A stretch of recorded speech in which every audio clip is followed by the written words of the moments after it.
You know, I really have been meaning to do this for a while. Of course, when I originally wanted to do this, the place was actually considerably smaller. But now, the place has expanded considerably, so this is going to take a little longer than anticipated. I wasn't given any notes to work with, so I guess I'll walk around and I'll comment on some things to the best of my ability and memory. Of course, there was a much shorter overview of the builds around here, released by Lifeless. I definitely recommend checking that out. And here we have a map of the area. It's a little hard to tell, but the map does show everything. There's a message board here. Here we have a comically large carriage that works as a train station. Looking here, it's carrying a lot of flowers and stuff. You know, big wooden carriage. There's nobody inside, but there is a fauna outside with a parasol. And it is being drawn by two gigantic Kirin. It actually uses multiple green blocks. You see it makes use of watermelon for the texturing. And this one over here has a red nose. I'm not sure if that's a Christmas thing.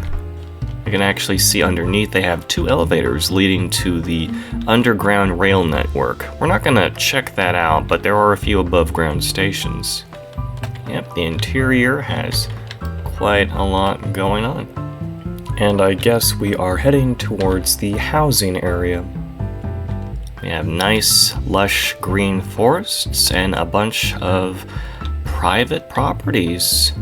Of course, I'm not one to promote home invasion or anything, so this is just where people live, and they all have their nice, independently owned properties. All unique. I feel like there are some similar themes between them. Sort of high fantasy, maybe Nordic. A lot of green, yeah. Trees, wood, yeah, a lot of wood. You got wooden cottages and stone towers and strangely familiar builds from other SMPs. Even the little hobbit holes in the corners of the map. I do believe that is everything in the residential section, so let's check out more of the larger builds. Ooh! Over here we have Butterfly Pavilion. We got some map art here. I think the statue is a reference to the artwork itself. The glass display on the floor is actually a tree holding a golden apple. Ooh, very fancy. Yes, it really does seem to be a 3D depiction of that same illustration. Oh, look at that. Snail has ender chests for eyes. That is a very interesting usage of the texture. Wow. And then there's Fauna with Clover in her lap. I do know there's another monument dedicated to Clover that we will probably see later. This statue is certainly not medium-sized, that's for sure. Multi-textured, three-dimensional. Now, I know it's nighttime right now, but you can actually still get a good visual of these butterflies surrounding the statue. Let's see, over here actually, behind the other fauna statue is a much older fauna statue. This one here was actually, I believe this one was the first, or one of the first fauna statues. This here is a farmer's market. I don't think this farmer fauna, I think it's supposed to be a farmer fauna.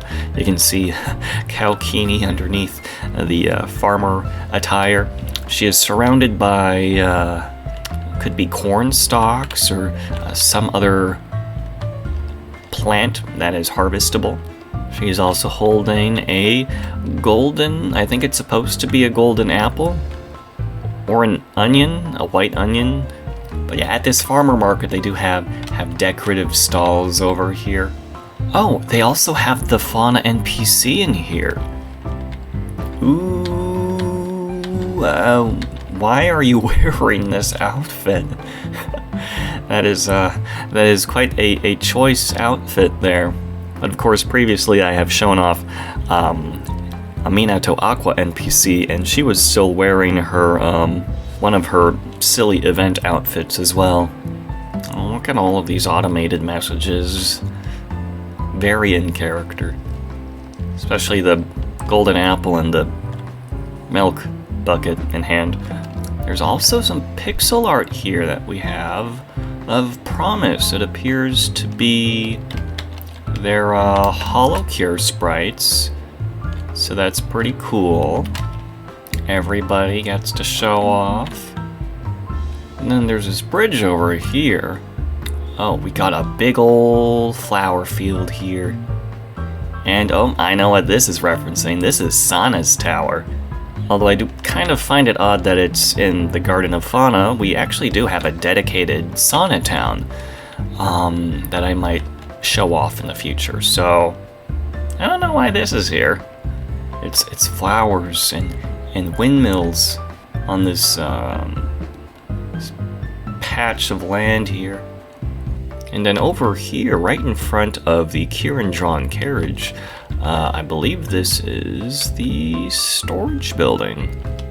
You can see, with builds this big, you need to store a lot of the corresponding materials too. I think they have a sorter system over here, and expanded access with a basement level. Oh, and it continues. If you're gonna make really big things, you need really big storage. Over behind here, there is a small spleef arena. Except instead of using snow blocks, it looks like players are using these leaves. And the objective is to not fall over. So it's a nice fun game to play with friends. There's some more of the residential spots that I did not get to look at. Nice usage of flowers. Yes, looks like I had missed some of the larger structures, like this really nice looking tree. It's kind of like an oversized bonsai with lots of gradients and rock formations too. And oh, well, looks like we got another really big tree over here. Look at the way that the tendrils, they just drip down. Very good usage of, organic shapes, as well as this cloudy sort of design choice with the leaves. Let's see, over here, next to the previous fauna statue, we have a wedding chapel? A chapel for a wedding between fan mascots. Huh, cute. This area is apparently called Clover Gardens. This big glass building, some sort of council room, listing off a bunch of players. I'm assuming these are all participants or builders, saplings that have contributed to the town. There appears to be some fluffy brown creature here. I don't think it's a cat. I think it's like a deer. And it sits with these flowers, dandelions. Yeah, that's a dandelion, towering over it. And there appears to be a sapling art gallery over here. It's Asian themed with another large sort of pink, well, this time it's blatantly a cherry blossom tree. We also got map art of some iconic fauna artwork here. There's a pretty towering build here, and there is a lot of map art. So here, a lot of players will, find a picture that they like online, and then they'll replicate the artwork by hand via map art. Not going to show off too much of that just because I don't know what the permissions are, but it's definitely something interesting to look at, especially if you want to grab copies and decorate your house. Looking above, you get a much better look at the textures used. You actually get a darker green, so staying on that fauna green theme. And then over top, oh my. Yep, this here is what I wanted to look at earlier. We have another memorial dedicated to Clover. This time it's a full-on statue in a kitty sitting pose in the shade of a comically oversized four-leaf clover. People seem to really like the idea of cherry blossom trees because this is like one of three, I think, that are around. Very large, big, pink. Fauna likes pink. And then this over here, I think it's a train station. It's got this sort of abstract, oxidized copper feel to it. This is actually where we came from, the spawn point of the town. Taking a look more around it, we have this overgrown gazebo here.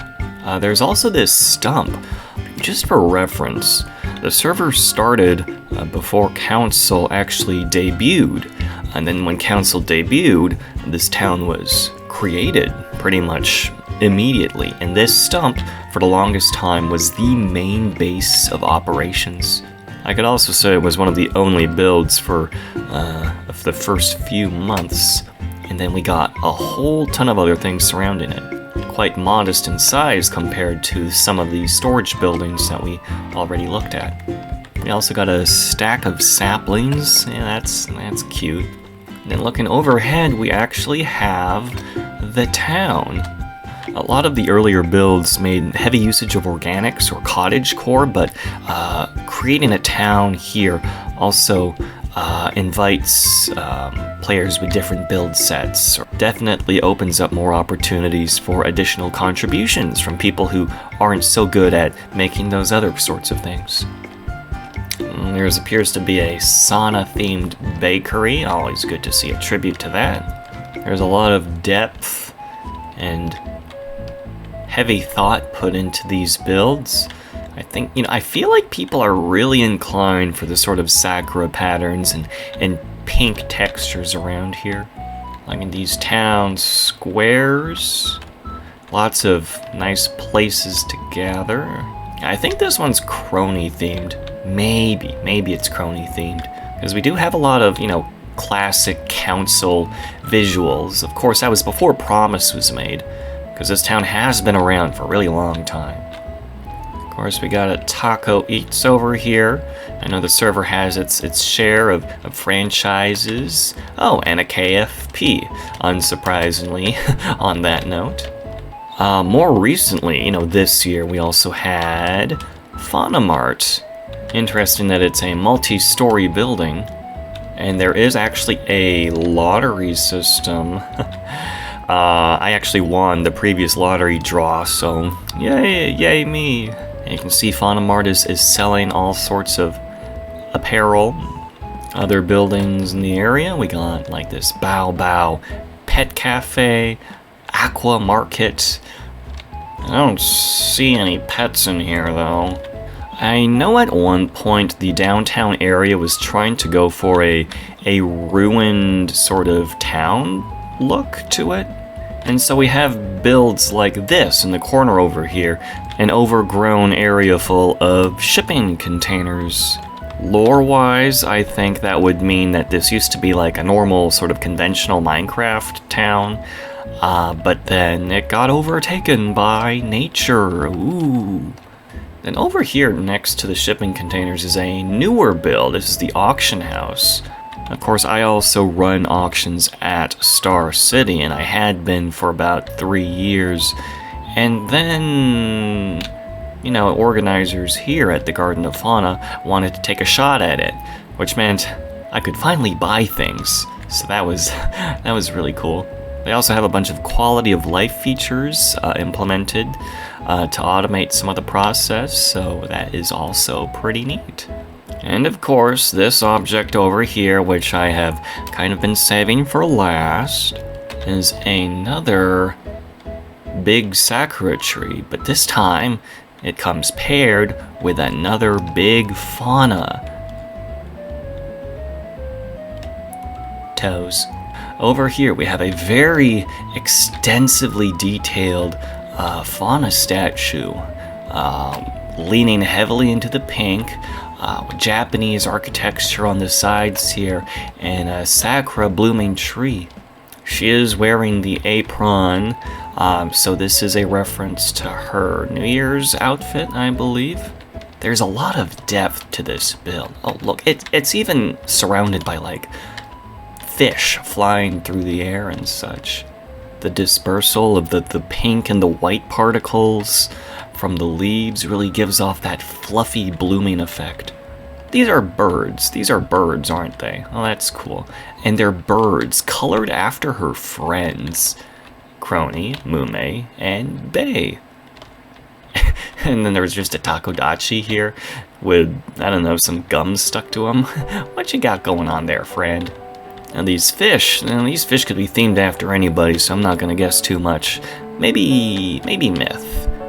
Callie, Gura, Kiara, and Ame. Oh, there's a Yatagarasu on her shoulder. That's cute. I'm pretty sure there are other references to this build. It's so big, you know, it's so easy to miss something. And even if you know all the details as sort of a bullet point list, you know, looking at this for extended periods of time, you got to come to appreciate the detail and the full extent that they went to making this happen. Look at her, she's beautiful. And with that, I do believe I have shown off everything in town. And with that, I believe we have looked at everything in this town. And so I'd like to thank you all for joining me on this trip around the Garden of Fauna. Again, this town has been around for as long as Fauna has, and so it really does a great job portraying I guess the fandom's interpretations and dedications to her in Minecraft as a medium. And you know, 3 to 4 years of development, you know, you can really see the effort that they put into this. Because again, they're doing all of this in survival. I know that the town was hesitant to show themselves off maybe 2-ish years ago, but they're more than prepared to show themselves off now. So if you do feel like coming here, you can always check the town out at mc.holocons.xyz. You know, it's not always that Hololive members who like Minecraft will have a visible sort of Minecraft-related impact on the fandom. But here, you know, it's very evident. The amount of effort that, you know, she has put into the game seems to have also translated to fan interest in the game itself. And, you know, I think by, you know, if she ever views this town through any other mediums or such, you know, I hope it's indicative, you know, that the efforts put here kind of also correspond to how much she has impacted other people's lives. Alright, guess I'll wrap things up here. Thank you for watching, and I'll see you around when I do another Hololive construction town tour. Goodbye.